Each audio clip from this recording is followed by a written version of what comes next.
How to Build Better Habits in 4 Simple Steps. In 1898, psychologist named Edward Thorndike conducted an experiment that would lay the foundation for our understanding of how habits form and the rules that guide our behavior. Thorndike was interested in studying the behavior of animals, and he started by working with cats. He would place each cat inside a device known as a puzzle box. The box was designed so that the cat could escape through a door by some simple act, such as pulling at a loop of cord, pressing a lever, or stepping on a platform. For example, one box contained a lever that, when pressed, would open a door on the side of the box. Once the door had been opened, the cat could dart out and run over to a bowl of food. Most cats wanted to escape as soon as they were placed inside the box. They would poke their nose into the corners, stick their paws through openings, and claw at loose objects. After a few minutes of exploration, the cats would happen to press the magical lever, the door would open, and they would escape. Thorndike tracked the behavior of each cat across many trials. In the beginning, the animals moved around the box at random, but as soon as the lever had been pressed and the door opened, the process of learning began. Gradually, each cat learned to associate the action of pressing the lever with the reward of escaping the box and getting to the food. After 20 to 30 trials, this behavior became so automatic and habitual that the cat could escape within a few seconds. For example, Thorndike noted, Cat 12 took he following times to perform the act: 160 seconds, 30 seconds, 90 seconds, 60, 15, 28, 20, 30, 22, 11, 15, 20, 12, 10, 14, 10, 8, 8, 5, 10, 8, 6, 6, 7. During the first 3 trials, the cat escaped in an average of 1.5 minutes. During the last 3 trials, it escaped in an average of 6.3 seconds. With practice, each cat made fewer errors and their actions became quicker and more automatic. Rather than repeat the same mistakes, the cat began to cut straight to the solution.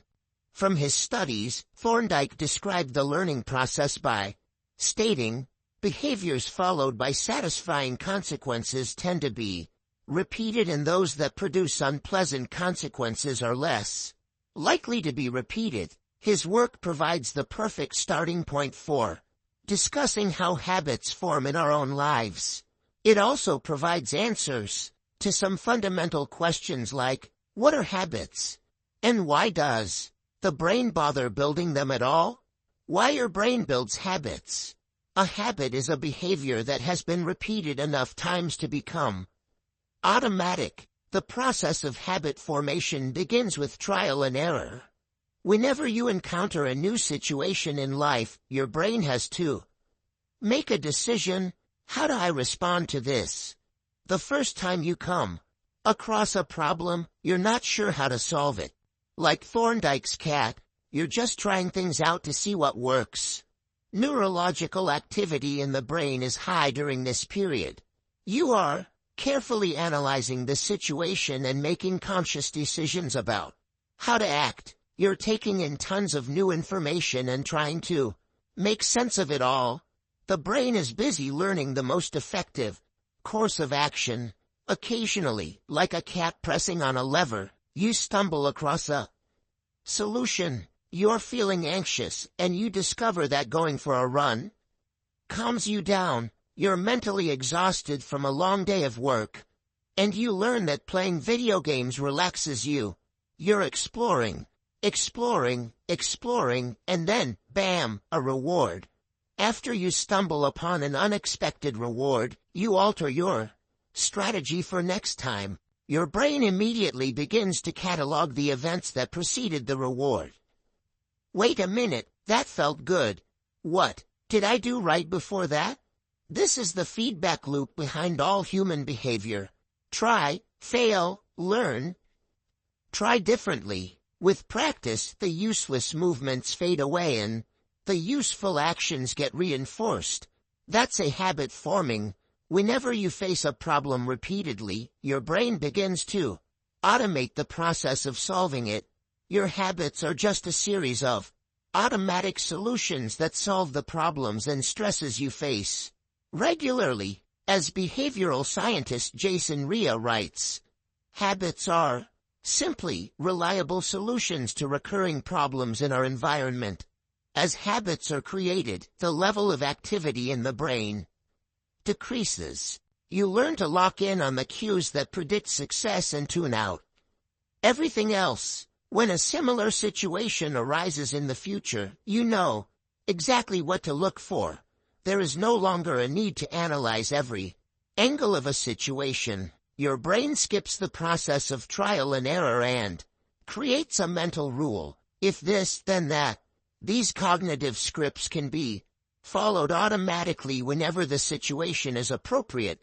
Now, whenever you feel stressed, you get the itch to run.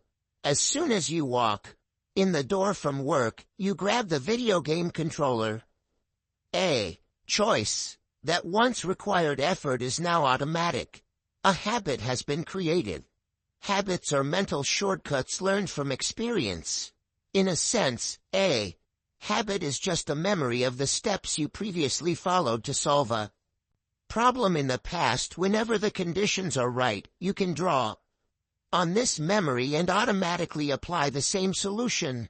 The primary reason the brain remembers the past is to better predict what will work in the future. Habit formation is incredibly useful because the conscious mind is the bottleneck of the brain. It can only pay attention to one problem at a time. As a result, your brain is always working to preserve your conscious attention for whatever task is most essential. Whenever possible, the conscious mind likes to pawn off tasks to the non-conscious mind to do automatically. This is precisely what happens when a habit is formed. Habits reduce cognitive load and free up mental capacity so you can allocate your attention to other tasks. Despite their efficiency, some people still wonder about the benefits of habits. The argument goes like this: will habits make my life dull? I don't want to pigeonhole myself into a lifestyle I don't enjoy. Doesn't so much routine take away the vibrancy and spontaneity of life? Quote, hardly. Such questions set up a false dichotomy. They make you think that you have to choose between building habits and attaining freedom. In reality, the two complement each other. Habits do not restrict freedom, they create it. In fact, the people who don't have their habits handled are often the ones with the least amount of freedom. Without good financial habits, you will always be struggling for the next dollar. Without good health habits, you will always seem to be short on energy. Without good learning habits, you will always feel like you're behind the curve. If you're always being forced to make decisions about simple tasks, when should I work out? Where do I go to write? When do I pay the bills? Then you have less time for freedom. It's only by making the fundamentals of life easier that you can create the mental space needed for free thinking and creativity. Conversely, when you have your habits dialed in and the basics of life are handled and done, your mind is free to focus on new challenges and master the next set of problems. Building habits in the present allows you to do more of what you want in the future. The science of how habits work. The process of building a habit can be divided into 4 simple steps: cue, craving, response, and reward. Breaking it down into these fundamental parts can help us understand what a habit is, how it works, and how to improve it. Figure 5. All habits proceed through 4 stages in the same order: cue, craving, response, and reward. This four-step pattern is the backbone of every habit, and your brain runs through these steps in the same order each time. First, there is the cue. The cue triggers your brain to initiate a behavior. It is a bit of information that predicts a reward. Our prehistoric ancestors were paying attention to cues that signaled the location of primary rewards like food, water, and sex. Today, we spend most of our time learning cues that predict secondary rewards like money and fame, power and status, praise and approval, love and friendship, or a sense of personal satisfaction.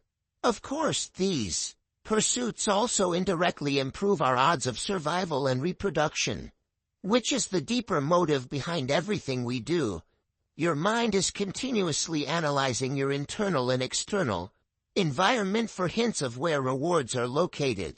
Because the cue is the first indication that we're close to a reward, it naturally leads to a craving. Cravings are the second step, and they are the motivational force behind every habit. Without some level of motivation or desire, without craving a change, we have no reason to act. What you crave is not the habit itself, but the change in state it delivers. You do not crave smoking a cigarette, you crave the feeling of relief it provides. You are not motivated by brushing your teeth, but rather by the feeling of a clean mouth. You do not want to turn on the television, you want to be entertained. Every craving is linked to a desire to change your internal state. This is an important point that we will discuss in detail later. Cravings differ from person to person. In theory, any piece of information could trigger a craving, but in practice, people are not motivated by the same cues. For a gambler, the sound of slot machines can be a potent trigger that sparks an intense wave of desire. For someone who rarely gambles, the jingles and chimes of the casino are just background noise. Cues are meaningless until they are interpreted. The thoughts, feelings, and emotions of the observer are what transform a cue into a craving. The third step is the response. The response is the actual habit you perform, which can take the form of a thought or an action. Whether response occurs depends on how motivated you are and how much friction is associated with the behavior. If a particular action requires more physical or mental effort than you are willing to expend, then you won't do it. Your response also depends on your ability. It sounds simple, but a habit can occur only if you are capable of doing it. If you want to dunk a basketball but can't jump high enough to reach the hoop, well, you're out of luck. Finally, the response delivers a reward. Rewards are the end goal of every habit. The cue is about noticing the reward. The craving is about wanting the reward. The response is about obtaining the reward. We chase rewards because they serve two purposes. 1, they satisfy us, and 2, they teach us. The first purpose of rewards is to satisfy your craving. Yes, rewards provide benefits on their own. Food and water deliver the energy you need to survive. Getting a promotion brings more money and respect. Getting in shape improves your health and your dating prospects. But the more immediate benefit is that rewards satisfy your craving to eat, or to gain status, or to win approval. At least for a moment, rewards deliver contentment and relief from craving. Second, rewards teach us which actions are worth remembering in the future. Your brain is a reward detector. As you go about your life, your sensory nervous system is continuously monitoring which actions satisfy your desires and deliver pleasure. Feelings of pleasure and disappointment are part of the feedback mechanism that helps your brain distinguish useful actions from useless ones. Rewards close the feedback loop and complete the habit cycle. If a behavior is insufficient in any of the 4 stages, it will not become a habit. Eliminate the cue and your habit will never start. Reduce the craving and you won't experience enough motivation to act. Make the behavior difficult and you won't be able to do it. And if the reward fails to satisfy your desire, then you'll have no reason to do it again in the future. Without the first 3 steps, a behavior will not occur. Without all 4, a behavior will not be repeated. The habit loop. Figure 6. The 4 stages of habit are best described as a feedback loop. They form an endless cycle that is running every moment you are alive. This habit loop is continually scanning the environment, predicting what will happen next, trying out different responses, and learning from the results. In summary, the cue triggers a craving, which motivates a response, which provides a reward, which satisfies the craving and, ultimately, becomes associated with the cue. Together, these 4 steps form a neurological feedback loop: cue, craving, response, reward. Cue, craving, response, reward, that ultimately allows you to create automatic habits. This cycle is known as the habit loop. This 4-step process is not something that happens occasionally, but rather it is an endless feedback loop that is running and active. During every moment you are alive, even now, the brain is continually scanning the environment, predicting what will happen next, trying out different responses, and learning from the results. The entire process is completed in a split second, and we use it again and again, without realizing everything that has been packed into the previous moment. We can split these 4 steps into 2 phases: the problem phase and the solution phase. The problem phase includes the cue and the craving, and it is when you realize that something needs to change. The solution phase includes the response and the reward, and it is when you take action and achieve the change you desire. Problem phase: 1. Cue. 2. Craving. Solution phase. 3. Response. 4. Reward. All behavior is driven by the desire to solve a problem. Sometimes, the problem is that you notice something good and you want to obtain it. Sometimes the problem is that you are experiencing pain and you want to relieve it. Either way, the purpose of every habit is to solve the problems you face. In the table on the following page, you can see a few examples of what this looks like in real life. Imagine walking into a dark room and flipping on the light switch. You have performed this simple habit so many times that it occurs without thinking. You proceed through all 4 stages in the fraction of a second. The urge to act strikes you without thinking. Problem phase. 1. Cue. Your phone buzzes with a new text message. 2. Craving. You want to learn the contents of the message. Solution phase. 3. Response.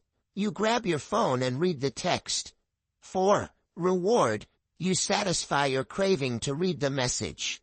Grabbing your phone becomes associated with your phone buzzing. Problem phase. 1. Cue. You are answering emails. 2. Craving. You begin to feel stressed and overwhelmed by work. You want to feel in control. Solution phase. 3. Response.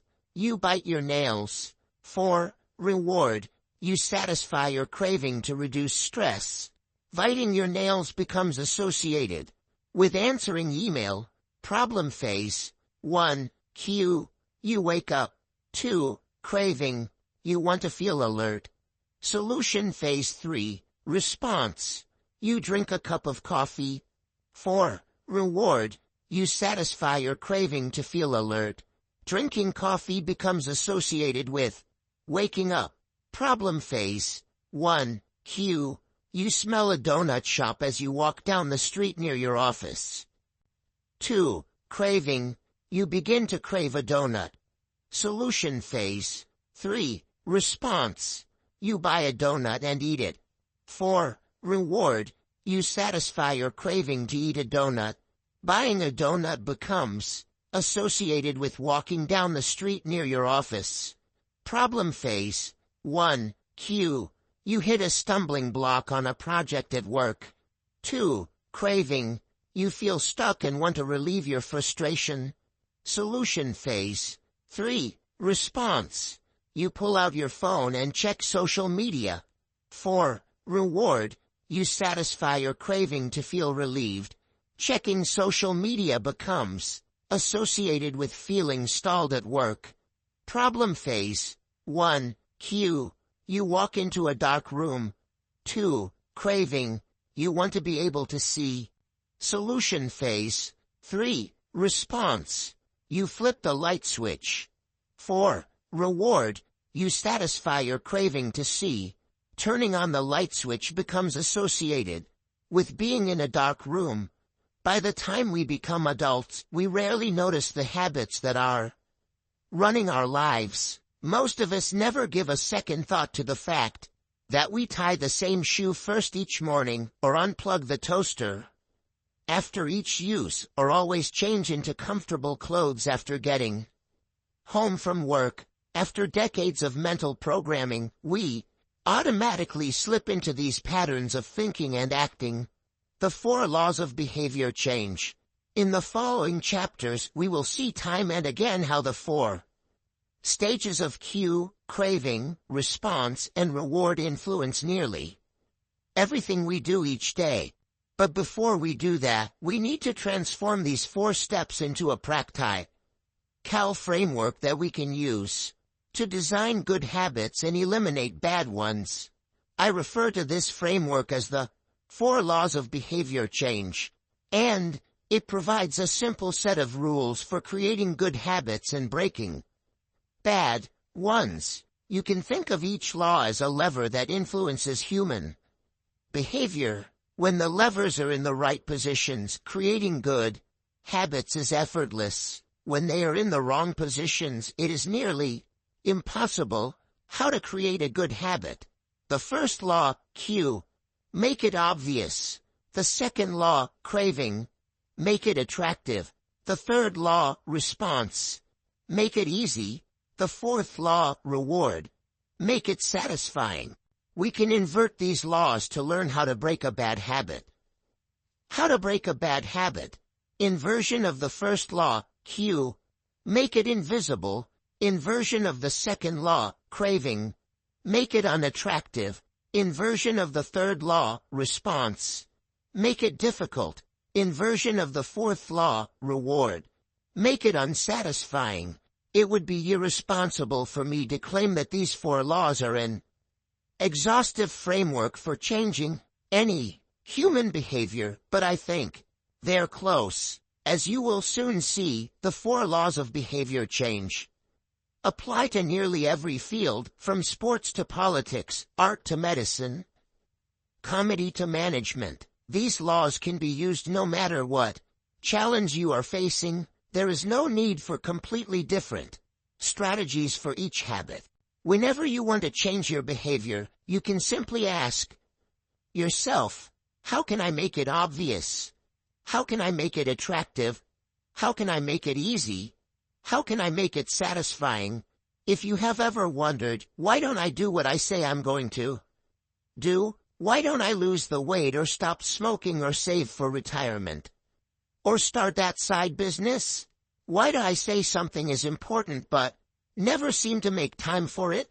The answers to those questions can be found somewhere in these 4 laws. The key to creating good habits and breaking bad ones is to understand these fundamental laws and how to alter them to your specifications. Every goal is doomed to fail if it goes against the grain of human nature. Your habits are shaped by the systems in your life. In the chapters that follow, we will discuss these laws one by one and show how you can use them to create a system in which good habits emerge naturally and bad habits wither away. Chapter summary. A habit is a behavior that has been repeated enough times to become automatic. The ultimate purpose of habits is to solve the problems of life with as little energy and effort as possible. Any habit can be broken down into a feedback loop that involves 4 steps: cue, craving, response, and reward. The 4 laws of behavior change are a simple set of rules we can use to build better habits. They are: 1. Make it obvious. 2.